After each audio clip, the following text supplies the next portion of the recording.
नमस्कार दोस्तों, आज एक और पारिवारिक कहानी में मैं आपका स्वागत करती हूँ। आज की कहानी है, मैं प्रॉपर्टी के लिए तुम्हारे अपाहिज पिता की जिंदगी भर नौकरानी बनकर सेवा नहीं कर सकती। बेटा, पता नहीं क्यों कुछ दिनों से तेरी बहुत याद आ रही है। इस बीमारी ने पहले ही मुझे अपाहिज बनाकर रख दिया था, पर अब तो ना खाना अच्छा लगता है ना उठना बैठना। आखिर कब तक घर की चारदीवारी में घुटता रहूँगा। तेरी माँ के पश्चात अकेला ही हो गया था, किंतु राहुल से ऐसी उम्मीद ना थी। बदनसीब आंखें पता नहीं कब बंद हो जाएं, हो सके तो आकर मिल जाओ। फोन पर पिताजी की आवाज़ टूटती सी लगी। पिताजी, आप इतने हताश क्यों हो रहे हैं? मैं कल ही पहुंच रही हूं, आप हिम्मत रखिए, आपको कुछ नहीं होगा। ऋचा ने उन्हें हिम्मत बनाते हुए कहा। अवश्य आना बेटा, कहकर बिना उसकी पूरी बात सुने उन्होंने फ़ोन रख दिया। पिताजी का दीन स्वर सुनकर ऋचा की कर्तव्य विमूढ़ सी बैठी रही।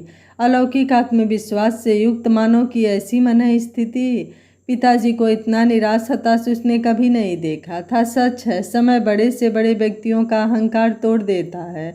अचानक 20-25 वर्ष पूर्व की घटनाएं उसके मन मस्तिष्क में चलचित्र की भांति गुजरने लगी।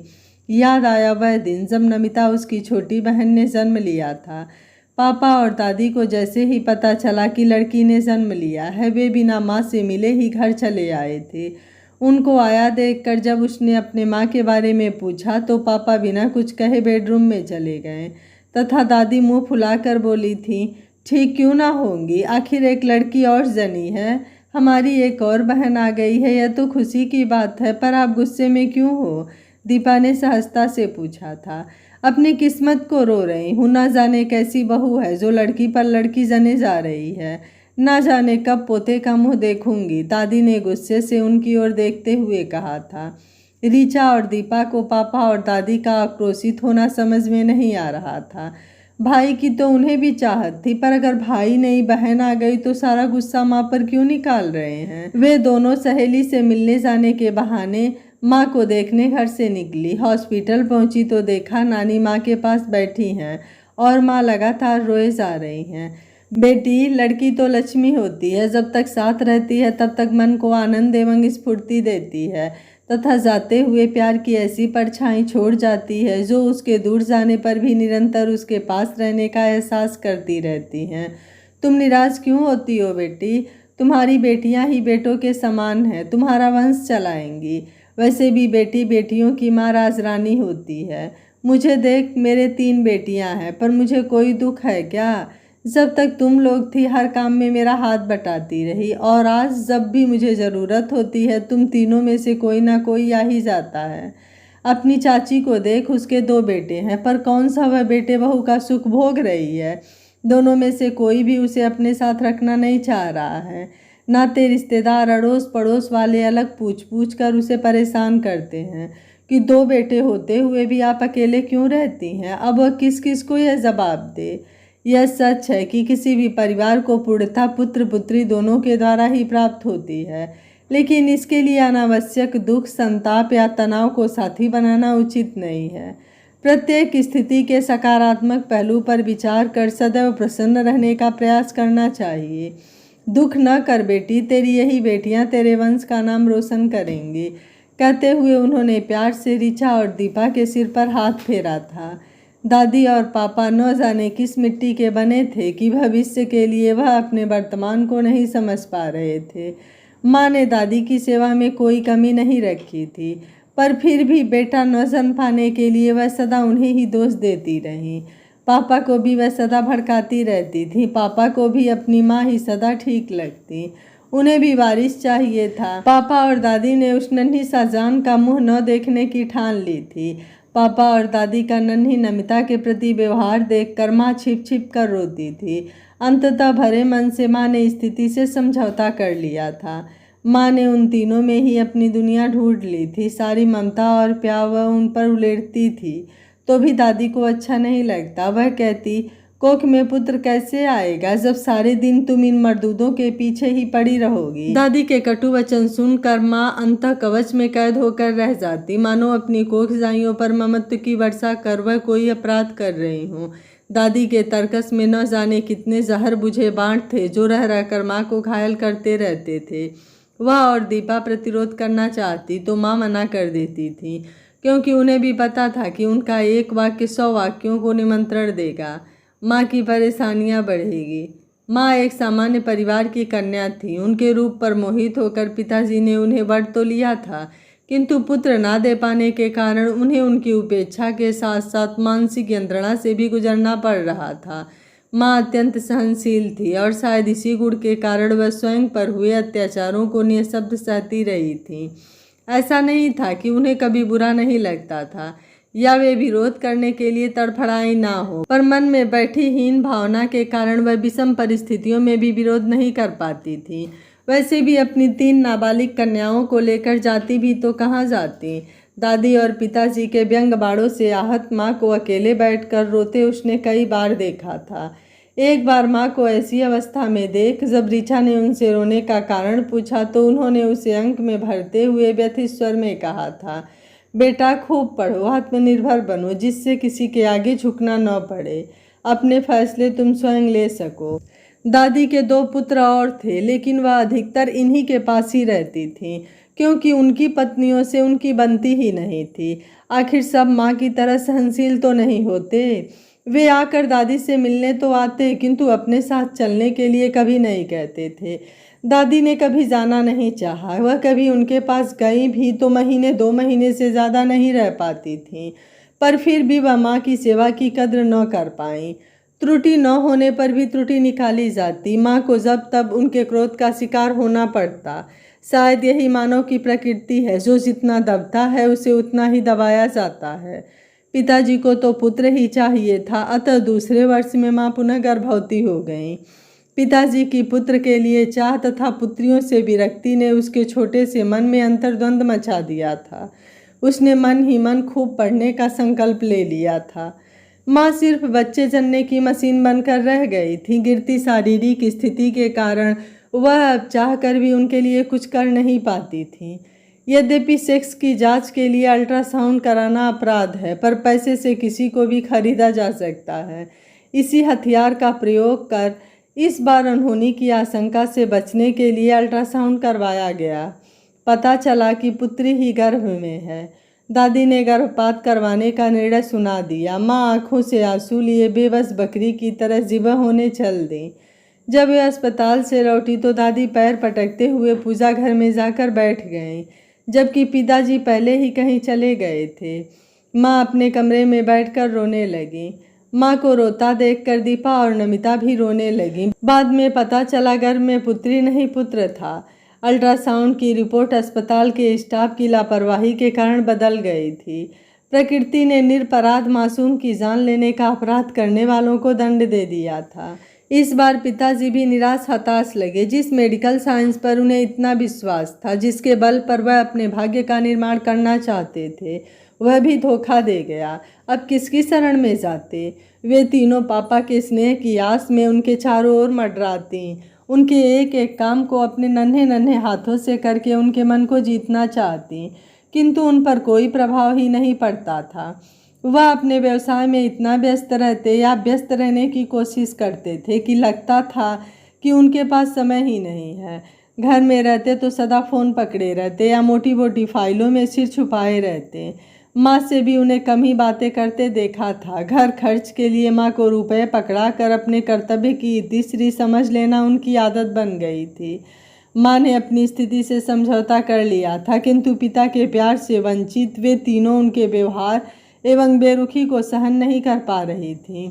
जब वे अपनी हम उम्र सहेलियों को अपने पिता के साथ घूमते देखती तो मन महसूस कर रह जाती। यहाँ तक कि उसके पिता ने उनके जन्मदिन पर कोई उपहार दिया हो या अपने आप कहीं घुमाने ले गए हो, यह भी उसे याद नहीं था। वह समझ नहीं पा रही थी कि इस दुनिया में जन्म लेकर उसने तथा उसकी बहनों ने क्या अपराध किया है। वे स्वयं तो आई नहीं थी, उन्हें लाने वाले उनके माता पिता ही थे। फिर उनके साथ ऐसा व्यवहार क्यों? उस समय वह यह सोचकर मन को तसल्ली दे लेती थी कि हो सकता है कि पापा को अति व्यस्तता के कारण वास्तव में उनसे बात करने का समय ही न मिलता हो, या उन्हें अपने लंबे चौड़े व्यवसाय के लिए उत्तराधिकारी न मिल पाने के कारण उनका व्यवहार अनजाने में उन सब के प्रति अस्वाभाविक और असंयत हो गया है। यद्यपि पापा ने रुपए पैसों से उन्हें कोई कमी नहीं होने दी थी। जो भी उन्होंने मांग लिया पापा ने उन्हें अच्छी से अच्छी शिक्षा दिलवाई थी। फिर भी पता नहीं क्यों मन में पैठी ग्रंथि के कारण वह चाह कर भी सहज नहीं हो पाती थी। अभी अभी घटना को 1 वर्ष भी नहीं बीता था कि पता चला माँ फिर से गर्भवती हैं। इस बार माँ विशेष प्रसन्न नहीं थी। लगता था पत्नी धर्म निभाते निभाते वह मशीन बन गई हैं। दोबारा अल्ट्रासाउंड करवाया गया, 1 बार नहीं 2 बार, वह भी अलग अलग डॉक्टरों से। दोनों रिपोर्ट में पुत्र होने की सूचना मात्र से पिताजी का चेहरा दमक उठा। दादी भी अचानक बदल गईं। जिस बहू में उनको सदा दोष ही दोष नजर आते थे, अब वह उनका विशेष ध्यान रखने लगी थी। उसे भी लगने लगा था कि इस बार भाई आ जाए तो माँ की सारी परेशानियाँ दूर हो जाएं, तथा हो सकता है पापा और दादी का प्यार भी उन्हें भी मिल जाए। माँ भी उत्सुकता से पुत्र के स्वागत की तैयारी करने लगी। उनका यौवन पिताजी की इच्छाओं की भेंट चढ़ गया था। अपनी मानसिक अस्वस्थता के कारण वह अनायास ही जीवन से दूर होती चली गई थी। जीवन के प्रति उनमें न कोई उत्साह रह गया था और न ही कोई लगाव। पर अब अचानक ऐसा लगने लगा था जैसे जीवन के प्रति उनका अनुराग बढ़ने लगा है। साथ ही दादी की अत्यधिक देखभाल के कारण उनका खोया आत्मविश्वास भी लौटने लगा था। कहते हैं अच्छा समय बीतते देर नहीं लगती। आखिर वह दिन भी आ गया जब एक नन्ही सी जान ने इस दुनिया में कदम रखा। उसके कदम रखते ही मानो घर से बुरी आत्मा का साया दुम दबाकर भाग गया था। सदा चिड़चिड़ाने वाली दादी तो लगता था कि खुशी के कारण पागल हो गई हैं। अब वह उन सब के साथ भी अच्छी तरह पेश आने लगी थी। घर में पुत्र रत्न होने पर खुशियां मनाई गई, शानदार पार्टी दी गई। घर आए मेहमानों को उपहार और मिठाई देकर विदा किया गया। पिताजी अचानक ही अपनी उम्र से 10 वर्ष कम लगने लगे थे। जिनको उसने कभी किसी बच्चे को गोद में खिलाते नहीं देखा, वही पिताजी नवजात शिशु को गोद में उठाए ऐसे खुश हो रहे थे मानो किसी बच्चे को उसका खोया हुआ खिलौना वापस मिल गया हो। ऋचा ने अपने होशो हवास में पिताजी को इतना प्रसन्न कभी नहीं देखा था। आखिर उनका वंश चलाने वाला आ गया था, उनके बुढ़ापे का सहारा जो आ गया था। माँ के चेहरे पर छाई रहने वाली उदासी भी विलुप्त हो गई थी। उन सब की तरफ तो वह पहले भी खराब स्वास्थ्य के कारण कम ध्यान दे पाती थी, किंतु अब नवासे की वजह से समय और भी कम मिलने लगा था। पर उन्हें बुरा नहीं लगता था क्योंकि वह उनके प्यारे भाई की देखभाल ही तो कर रही थी। अब उन्हें रक्षाबंधन पर राखी बांधने के लिए भाई मिल गया था। उस दिन उसकी नन्ही कलाई पर राखी बांधने की होड़ लगी थी कि कौन पहले राखी बांधेगा, और वह शैतान उन्हें परेशान करने के लिए इधर उधर भागता रहा। दादी उसकी शैतानी देख कर लोटपोट हो जाती। लगता ही नहीं था कि वह पहले वाली दादी हैं। नदी की लहरों की तरह पत्थरों से टकरा टकरा कर आगे बढ़ते ही रहे। ऋचा का इंजीनियरिंग में चयन हुआ तो माँ अत्यंत प्रसन्न हुई, पर पापा निर्विकार ही रहे। शायद उसकी सफलता से पिताजी को कोई अंतर नहीं पड़ने वाला था। दादी अवश्य पापा से बोली थी, बबुआ ज़्यादा पढ़ाई लिखाई लड़कियों का दिमाग खराब कर देवे हैं। मेरी मान कोई अच्छा सा लड़का देख इसके हाथ पीले कर दे। ऋचा की इच्छा देखकर पापा ने बेमन से हामी भर दी। उसकी देखा देखी दीपाली और नमिता ने भी मेहनत की थी। समय के साथ दीपाली का मेडिकल में तथा नमिता का बैंकिंग सेवा में चयन हो गया था। धीरे धीरे उनको अपने मंजिल की ओर अग्रसर देख माँ बहुत खुश थी। धीरे धीरे उनके विवाह भी हो गए। राहुल का भी इंजीनियरिंग में दाखिला हो गया। तभी दादी की मृत्यु हो गई। दादी के जाने के पश्चात माँ अकेली रह गई। राहुल हॉस्टल में था तथा पिताजी अत्यधिक कार्य व्यस्तता के कारण अधिकतर घर से बाहर ही रहते थे। धीरे धीरे माँ अनेक रोगों से ग्रस्त हो गई। दीपा और उसके पति अमित ने भी वहीं नर्सिंग होम ले लिया था। अमित दीपा का सहपाठी था। उसके माता पिता बचपन में उसे अकेला छोड़कर चले गए थे। इसकी बुआ ने उसे पाला था। दीपक का मित्र होने के कारण वह अक्सर उनके घर आता रहता था। माँ पापा को अपने माता पिता के समान समझकर उन्हें मान सम्मान देता रहा था। यही कारण था कि माँ पापा को भी उससे अपनत्व हो गया था। अतः जब उसने अपनी बुआ के साथ आकर दीपा का हाथ मांगा तो वह नहीं कर पाए। उन्होंने बिना देरी किए शहनाई बजवा दी थी। वैसे भी इतना जाना परखा होनहार लड़का उन्हें चिराग लेकर ढूंढने से भी नहीं मिलता। दीपा और अमित नर्सिंग होम से छुट्टी पाकर कुछ समय माँ के साथ बिताकर उनका अकेलापन दूर करने का प्रयास करते थे। दूर होने के कारण वह और नमिता तो कभी कभी ही आ पाते थे, किंतु फ़ोन से लगातार उनका कुशल क्षेम पूछते रहते थे। राहुल ग्रेजुएशन करने के पश्चात पिताजी के साथ ही फैक्ट्री में लग गया। राहुल के साथ आने के कारण पिताजी ने छोटी यूनिट को विस्तार देने की योजना बनाई, जिससे वह और भी व्यस्त हो गए। समय आने पर माँ पापा ने राहुल का विवाह कर अपने सारे अरमान पूरे करने का प्रयास किया था। शोभना सचमुच बहुत सुंदर और प्यारी लड़की थी। वे तीनों भी यह सोचकर निश्चिंत हो गई थी कि अब माँ की अच्छी देखभाल हो जाएगी। पिताजी के स्वप्न साकार होने जा रहे थे। आखिर इसी दिन के लिए तो उन्होंने पुत्र की चाहना की थी। 1 वर्ष भी राहुल के विवाह को नहीं हुआ था कि सुना उसने वही शहर में दूसरा घर ले लिया है। शायद शोभना को स्वतंत्रता चाहिए थी। वह सीधी सादी बीमार माँ के साथ तालमेल नहीं बिठा पाई थी। माँ पिताजी ने अपने दिल पर पत्थर रखकर उनके नए घर को सजाने संवारने में योगदान दिया था, किंतु दिल तो दिल ही है, एक बार टूटा तो फिर जोड़ ही नहीं सका था। अभी वह सब इस घटना से संभल भी नहीं पाए थे कि दीपा का फोन आया कि माँ अचानक हमें छोड़कर चली गईं। एक बार फिर सब इकट्ठे हुए। पिताजी का पुरुषोचित अहंकार भी टूटता सा लगा था। तकदीर के लिखे को कौन मिटा सकता है, अतः उन्होंने स्वयं को काम में डुबो दिया। घर का पुराना नौकर रमेश था ही, अतः खाने पीने की कोई दिक्कत नहीं थी। माँ जीवित थी तब भी यही घर का सारा काम किया करता था। उन तीनों बहनों का घर से संबंध कम होता गया। पिताजी से उन तीनों का कभी तारतम्य रहा ही नहीं था। माँ ही उन सबको एक सूत्र में बांधने वाली कड़ी थी। अब वह कड़ी ही नहीं रही। तन मन में एक अजीब सा सूनापन छा गया था। ऋचा जितना सोचती उतना ही भूत भविष्य के भंवरजाल में उलझती जाती। आज उसके एक पुत्र और एक पुत्री हैं। नानी माँ के शब्द कानों में घुसकर उनके कथन की यथार्थता का बोध कराते रहते हैं। पुत्री पारुल सदैव उसके चारों ओर घूमती रहती है। किसी दिन नौकरानी नहीं आती तो कहती, मम्मा इतना काम आप अकेले कैसे करोगी। कॉलेज जाने से पूर्व नाश्ता बनवाने में उसकी मदद करती। पूरे घर को व्यवस्थित रखने की जिम्मेदारी उसने अपने नाजुक कंधों पर पहले ही उठा रखी थी। जबकि उससे 2 वर्ष बड़ा बेटा पल्लव पानी का गिलास भी मांग कर पीता था। वह गिलास भी घंटों वहीं पड़ा रहता था जहां उसने पानी पिया था। जरा भी सिर में दर्द होने पर कहती, मम्मा लाओ मैं बाम लगा दूं। तुम इतना काम क्यों करती हो, थक जाती होगी, छोड़ दो नौकरी। अपने कॉलेज की एक एक बात आकर उसे बताती थी। कभी कभी लगता था कि वह उसकी बेटी नहीं सखी है। एक दिन बेटे का कमरा साफ कर रही थी कि देखा सिगरेट का आज जला टुकड़ा पड़ा था। मन में चुभन हुई, यह मेरा पुत्र है, मेरे शरीर का अंश सिगरेट पीने लगा है और मुझे पता ही नहीं चला। सोच ही नहीं पा रही थी कि क्या उचित है और क्या अनुचित।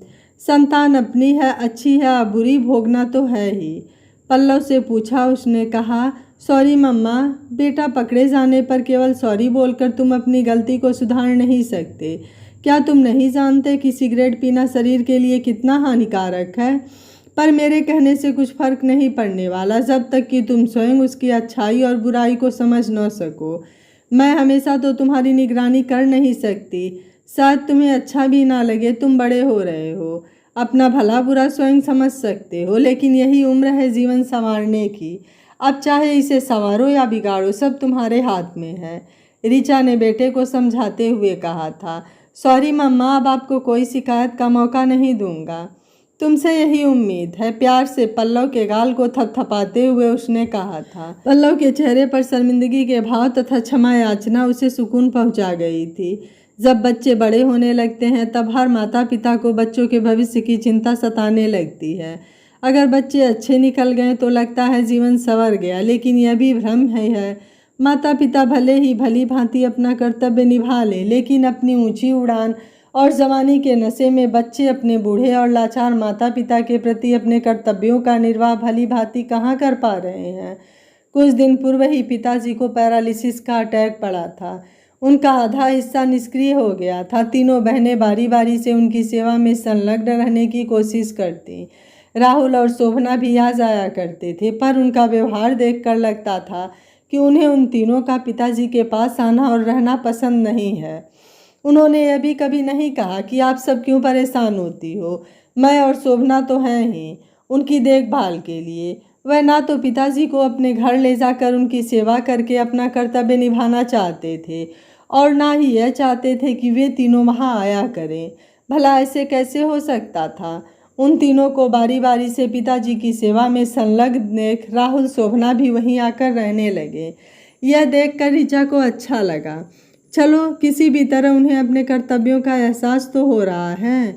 शोभना भी पिताजी के साथ ठीक से पेश आ रही थी तथा राहुल भी ऑफिस से आते वक्त उनके लिए फल इत्यादि ले आता था।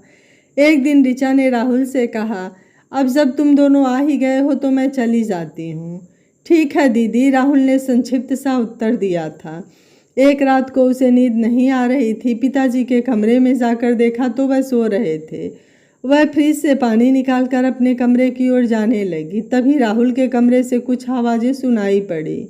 वैसे तो उसे छिपकर किसी की बात सुनने का कभी शौक नहीं रहा था, पर अपना नाम सुनकर उसके पैर थम गए।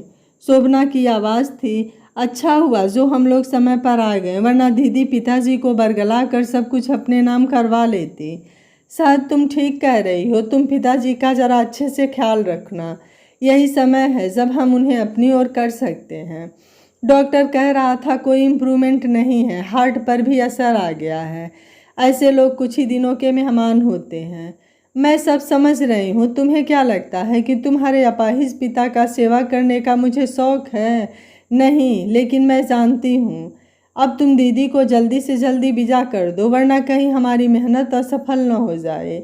राहुल और शोभना का वार्तालाप सुनकर ऋचा को काट मार गया। कितने निकृष्ट विचार हैं इनके। यह लोग पिताजी की सेवा के लिए आए हैं या उनके मरने का इंतज़ार कर रहे हैं। शोभना तो खैर दूसरे घर की बेटी है, पर राहुल, क्या इसी दिन के लिए पिताजी ने पुत्र की चाहना की थी? ऋचा की आंखें डबडबाईं। पिताजी ने भले ही उनका तिरस्कार किया हो, पर हैं तो वे उनके जन्मदाता ही।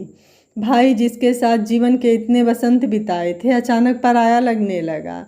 उनके प्यार और सेवा का यह अर्थ, आखिर उन्हें क्या कमी है जो वह ऐसा करेंगी या चाहेंगी।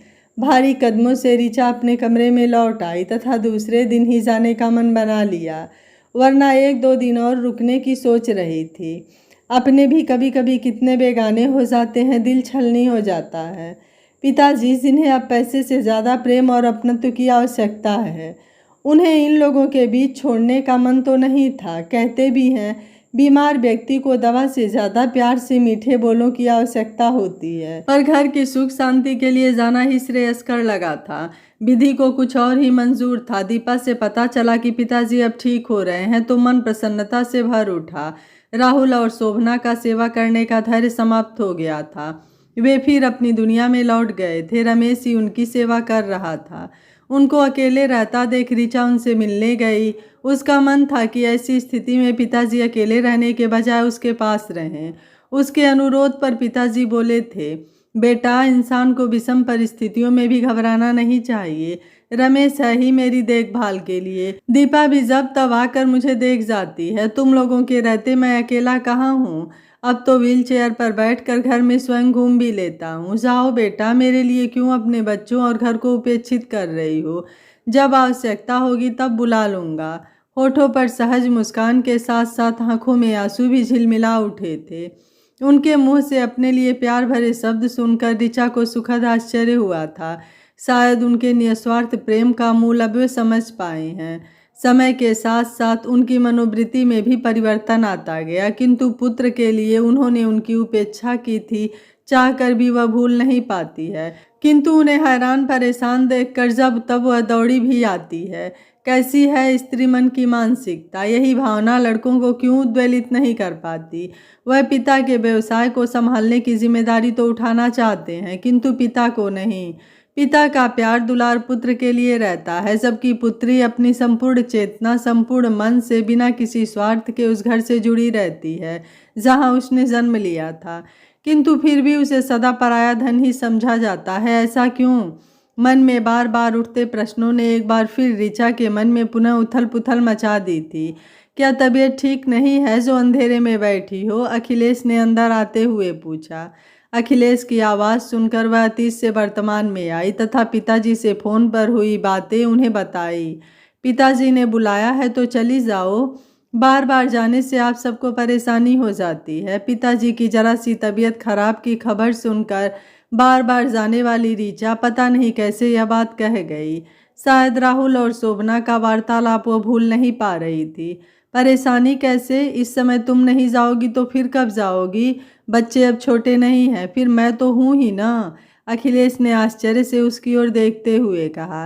अखिलेश की यही तो खूबी है, उन्होंने सुख दुख में सदा उसका साथ दिया है। एक बार फिर अखिलेश पर घर की जिम्मेदारी छोड़कर पहली ट्रेन से ऋचा चल पड़ी। घर पहुंची तो देखा पिताजी बेड पर हैं। दीपा नमिता पहले से मौजूद थी। ऋचा को देखकर पिताजी की आंखों में एक चमक आई। इशारे से उन्होंने उसे अपने पास बुलाया तथा बोले, तू कहती थी ना कि आपने हमें, तुम तीनों को कभी प्यार नहीं किया। देखिए आंखें तेरा ही इंतजार कर रही हैं बेटा। अब मेरे जाने का समय नजदीक आ गया है। तू बड़ी है, पूरे परिवार को एक सूत्र में बात कर रखना। पिताजी आप ऐसा क्यों कह रहे हैं? आप ठीक हो जाएंगे, हम आपको कहीं नहीं जाने देंगे। दीपा देखो ना पिताजी क्या कह रहे हैं। भाव विह्वल होकर ऋचा दीपा की ओर देखते हुए बोली। दीदी धीरज रखो। पर पिताजी उसके बाद कहाँ कुछ बोल पाए। राहुल काम के सिलसिले में बाहर गया था। इस बार शोभना भी उसके साथ गई थी। उनकी स्थिति देखकर ऋचा ने उनको खबर कर दी थी। उनके आने तक भी पिताजी नहीं रुक पाए। उनकी आत्मा के परम पिता में विलीन होते ही एक युग का अंत हो गया था। वह यादें जो उनके दिलों में दर्ज थी अब इतिहास बन गई थी। उनसे उनका मायका तो माँ के निधन के पश्चात ही छीन गया था, किंतु पिता के रहने पर यहाँ इस घर में आने का एक बहाना तो था।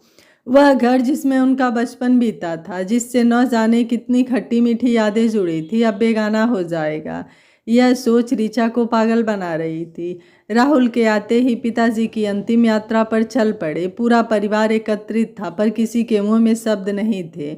न जाने यह कैसी घड़ी थी। राहुल और शोभना घर के बेटा बहू होने के कारण सब रीति रिवाज निभा रहे थे।